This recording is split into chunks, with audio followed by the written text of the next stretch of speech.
Okay, so we aren't done talking about Nintendo games quite yet, because at the newest Nintendo Direct, we got a look at Mario and Luigi Brotherhood. Now, I made a review of Super Mario Bros. Wonder, or Mario Wonder, whatever you want to call it, and I thought that game was really, really good. I never got around to playing the Princess Peach game. It just wasn't really my vibe, but everyone who played it said it was really good. So Mario has been on this track of just releasing banger after banger, okay? Let's be honest, it's 2024. We can be real with ourselves. Mario is a banger franchise, and I'm really excited for this game. Mario and Luigi Bowser's Inside Story is one of my most played DS games of all time. I thought that game was amazing, and I think that this game looks incredible. When they first showed the trailer, I was just kind of surprised because I didn't really know what it was. I didn't know what the art style was until they started showing the combat and like the old press A, press B here features. Mario RPGs are just really making a comeback, which I'm totally okay with. I thought they were some of the more underrated RPG games. But yeah, Nintendo is really resurrecting a franchise here. Mario and Luigi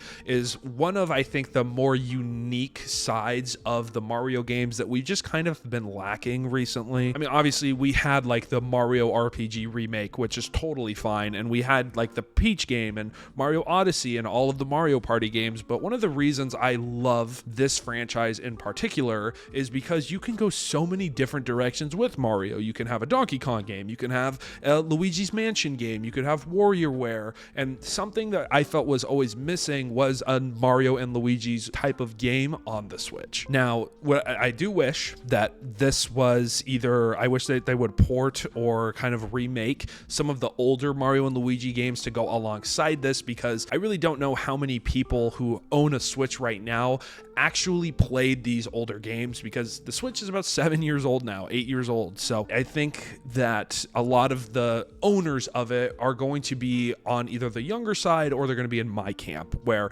we grew up playing Mario and Luigi games and just Mario games in general. I'm excited to also see what the story is here. Obviously, the people who made the original Mario and Luigi games, that studio pretty much got dissolved. So I don't really know if they've talked about who's developing this game yet, but I'm excited to see who's on that team, what they've done. This seems like one of those games that's going to kind of fall under the radar a lot, like either Mario RPG did or the Princess Peach game did, and I'm definitely going to be talking about this game when it comes out. Again, this is just one of the more unique sides of Nintendo that I've been missing over the last year or so. Obviously, we're at the end of the Switch's lifespan, so bringing back a franchise like this is kind of putting your eggs in a basket here, which again, I'm okay with. And this gives me a lot of hope for kind of the start of the next generation of Nintendo consoles, because we're getting a lot added to the Switch's library at the end of its life cycle. I'm excited to see if these games are going to be playable on a stronger system, because if they are, I think that's insanely smart. This was actually one of the more surprising announcements for me too. I try not to look at leaks all that much, but I don't think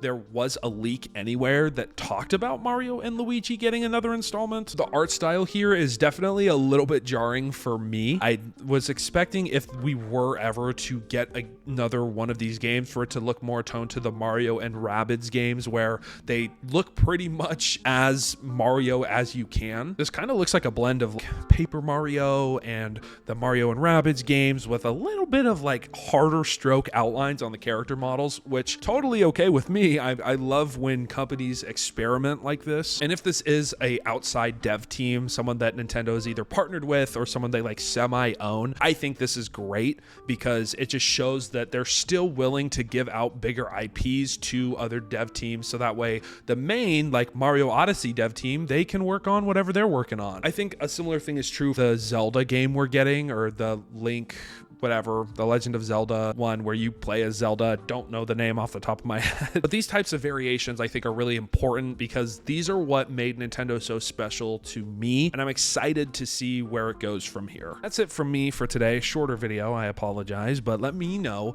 if you ever played one of the Mario and Luigi RPG games in the comment section below, and if you haven't, if you're going to give this one a try, I think you should. Again, they're usually faster games, usually the story is pretty fun, and you can just kind of turn your brain off and enjoy the gameplay. Thank you guys so much for watching. I'll see you guys in the next video. Take care.